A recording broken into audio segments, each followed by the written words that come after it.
ইসলামপুর পৌরসভার চেয়ারম্যানের বিরুদ্ধে একাধিক অভিযোগে আজ বিজেপির যুব মোর্চার পক্ষ থেকে পৌরসভা অভিযানের ডাক দেওয়া হয়েছিল। ভারতীয় জনতা পার্টি যুব মোর্চার ডাকে আজ পৌরসভা অভিযানের ডাক দেওয়া হয়েছে।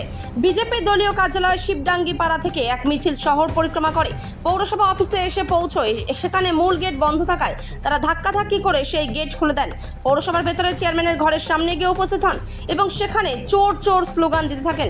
বিজেপি কর্মীরা এরপর চেয়ারম্যান না থাকায় চেয়ারম্যানের ঘরের সামনে তারা দীর্ঘক্ষণ স্লোগান দিতে থাকেন। এই পৌরসভার চেয়ারম্যান না থাকায় ভাইস চেয়ারম্যান গঠিত বলেন। স্লোগান সম্বন্ধে তিনি বলেন, জনতা জানে আমরা দীর্ঘদিন ধরে পৌর ভোট চালিয়ে আসছি। এরকম অভিযোগ ভিত্তিহীন, সরকার বদল হয়েছে তাই তারা করছে। Bureau report, big news Bangla. আপনারা সকলেই জানেন, আজকে ভারতীয় জনতা যুব মোর্চা উত্তর দিনাজপুর জেলার পক্ষ থেকে আজকে ইসলামপুর পৌরসভা অভিযান ডাকা হয়েছে। বিষয় হচ্ছে, বিগত 30 বছর থেকে এই ইসলামপুর পৌরসভা এবং এই 30 বছর থেকে পৌরসভা থাকার পরেও পশ্চিমবঙ্গের মধ্যে সবথেকে 3rd গ্রেডের, যেটা ডি গ্রেড ক্যাটাগরি পৌরসভা এখনও রেখেছে। এবং এই পৌরসভার দীর্ঘদিন এই পৌরসভার চেয়ারম্যান আছেন কানাইলাল আগরওয়াল মহাশয়, এবং বিগত দিনে যখন এটা পঞ্চায়েত ছিল উনি এই পৌরসভার প্রধান ছিলেন এই পঞ্চায়েতের। সুতরাং এই যে বিগত দিনের এই পৌরসভার হাল এবং যেভাবে প্রধানমন্ত্রী আবাস যোজনা যেভাবে কাটমানি এই সাধারণ মানুষদের থেকে নেওয়া হয়েছে এবং তার বিগত আমরা লড়াই করেছি এবং এই পর্যন্ত আমরা দাবিও করেছি যে প্রধানমন্ত্রী আবাস যোজনার ঘর যে দুর্নীতি হয়েছে এবং যারা যোগ্য তারা ঘর না পেয়ে যাদের কাছে 2তলা 3তলা বাড়ি আছে তাদেরকে ঘর দেওয়া হয়েছে, তাদের কমপ্লিট করা বাড়ি, এবং সেই বাড়িতে কিন্তু এই প্রধানমন্ত্রী আবাস যোজনার ঘর দেওয়া হয়েছে।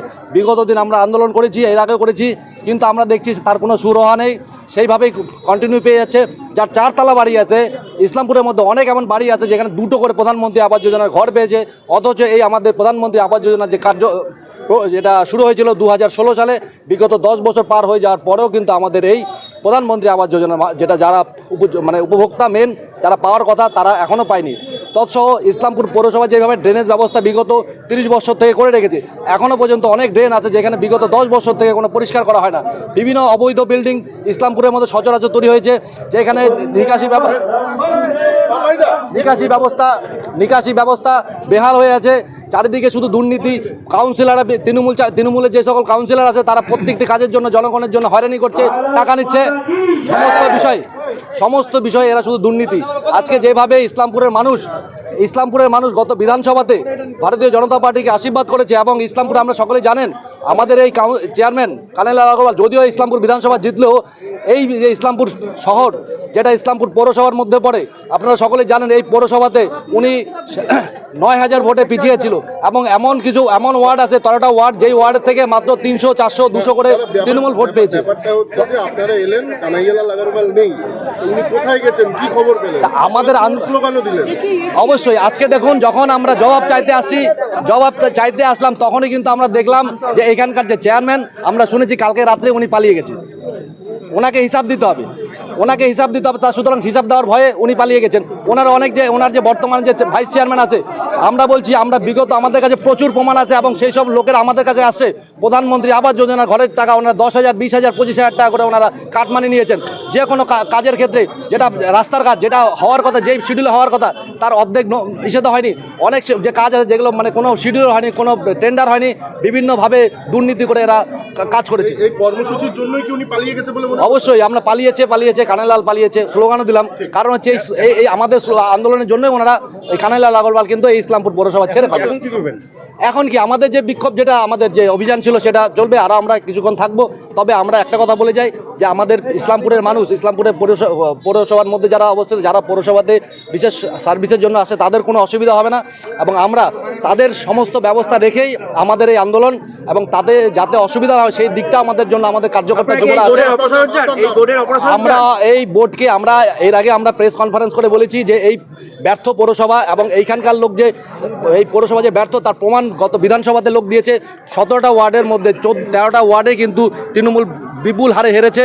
এমনকি পর্যন্ত কানাইলাল আগরওয়াল বিগত 30 বছরে এখানকার প্রধান, এবং তিনি বিধানসভার ক্যান্ডিডেট ছিল, তারপরে তিনি সেই নিজের ওয়ার্ড থেকে হেরেছেন 150 অধিক ভোটে। সুতরাং যেখানে তার নিজের ওয়ার্ডে হেরে গেছেন, তার মানে বোঝা যাচ্ছে ওনার জনসমর্থন গ্রামে হলেও বিশেষ সম্প্রদায়ের মানুষের কাছে ভোট পেলেও কিন্তু ইসলামপুরের যে জনসাধারণ, যার দ্বারা ইসলামপুর বিধানসভা পরিচালিত হয় এবং যারা এই ইসলামপুরকে সুন্দর এবং সুসজ্জিত করে রাখতে চায় ইসলামপুরের নাগরিক, তারা বহিষ্কার করে দিয়েছে এদেরকে। আপনার নাম দাদা? আমার নাম সঞ্জীব ভাওয়াল, আমি উত্তর দিনাজপুর জেলা যুব মোর্চার সাধারণ সম্পাদক। আপনাদের চেয়ারম্যান কানাইয়ালাল আগরওয়াল এবং আপনি ভাইস চেয়ারম্যান, আপনাদেরকে চোর বলে স্লোগান দিল আপনাদের ঘরের সামনে এসে বিজেপি, কি বলবেন? এখন কেউ যদি স্লোগান দেয় সেটা তো এদের একটা পার্টির ব্যাপার। আমরা এত বছর ধরে মিউনিসিপ্যালিটি চালাচ্ছি, আজকে প্রায় 25 বছর হয়েছে। এই চেয়ারম্যানই আছে, আমিও আছি। জনতা জানে এখানকার জনগণ কী কাজ হয়েছে কী না হয়েছে, কী চুরি করছে না করছে, সবটা সবারই অবগত আছে। তাহলে আর যদি বারে বারে আমরাই আসতাম না। এবার এখন এদের এসে গদি চেঞ্জ হয়েছে, এখন এরা অনেক কিছু বলতেই পারবে। যে অভিযোগগুলো করছে, বলছে যে চেয়ারম্যান কানাইয়ালাল আগরওয়াল তথা বিধায়ক উনি নাকি পালিয়ে গেছে কালকে রাতে। না, ভুল করছে, এটা ভুল বলছে। ওনার আগেরই প্রোগ্রাম ছিল, আজকে ওখানে হচ্ছে কি বলে এটাকে, এমএলএদের ট্রেনিং হচ্ছে। হ্যালো, এমএলএদেরকে আজকে ট্রেনিং হচ্ছে, ওখানে কোনো পার্টির ব্যাপার নেই। সিপিএম বিজেপি সব এমএলএ আছে, ওখানে ট্রেনিং হচ্ছে। ট্রেনিংয়ের জন্য আজকে কাউকে থাকবে না উনি জানাইছে। প্লাস এর আগেও ওনারা তো চেয়ারম্যানকে ডেপুটেশন দিয়েছে, আজকে তো কোনো ডেপুটেশনের ব্যাপার নেই। আজকে বলছে ঘেরাও করবে, এবং চিঠিটা করছে আমাদের এক্সিকিউটিভ, আমাকে করে নাই। যেহেতু আমাকে চেয়ারম্যান নাই স্পটে, আমাকে থাকতে হবে, পাবলিকের কাজ করতে হবে, সই সাবত করতে হবে, ওই জন্য আমি কন্টিনিউ এরা উঠে গেছি। দাদা, বিভিন্ন অভিযোগ করছে প্রধানমন্ত্রী আবাস যোজনার টাকা দুর্নীতি হয়েছে, যার পাওয়ার কথা সে পায়নি, এরকম অভিযোগ। এটা তো শুদ্ধ ডি খবর। গ্রেডের এখনো পৌরসভা রয়েছে, পৌরসভার উন্নতি হয়নি, এইসব অভিযোগ। ঘরের জন্য 10,000 টাকা করে নেওয়া হয়েছে, এটাও অভিযোগ। বলতে পারে, এখন সেই লোকটা দেখতে হবে। অভিযোগ করতে হচ্ছে, তার জন্য প্রশাসন আছে, থানা আছে, হবে।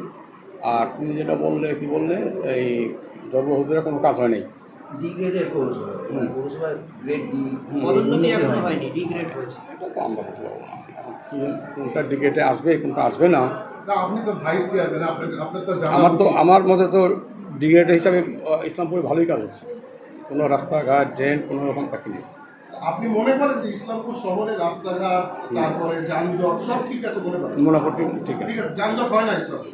যানজটটা তো আপনার টোটো ফোটো নিয়ে একটা যানজট হয়, সেটা তো আমার শুধু এখানে একার ব্যাপার নেই। এখন টোটো নিয়ে একটা আলোচনা হচ্ছে, প্রশাসন থেকে মাইকিং হচ্ছে, এদেরকে রেজিস্ট্রেশন করতে আজকেও কালকেও মাইকিং হচ্ছে। রেজিস্ট্রেশন দিবে, রেজিস্ট্রেশন দিয়ে একটা গাইডলাইন তৈরি করবে কীভাবে টোটোটা চলবে, এনএসএ উঠবে কি উঠবে না। একবার প্রথম প্রোগ্রাম ছিল এনএসএ টোটো উঠবে না, কিন্তু যখন দেখালো এনএসএ উঠলো না, তখন আমাদের এখানকার গাড়ি বিহারে আটকায় দিছে, বিহারে প্লাস এই পঞ্চায়েতে আটকায় দিছে। কারণ আমাদের পঞ্চায়েতের পাশেই তো, আমরা তো ছোট্ট জায়গা মধ্যে আসছি। ঠিক আছে।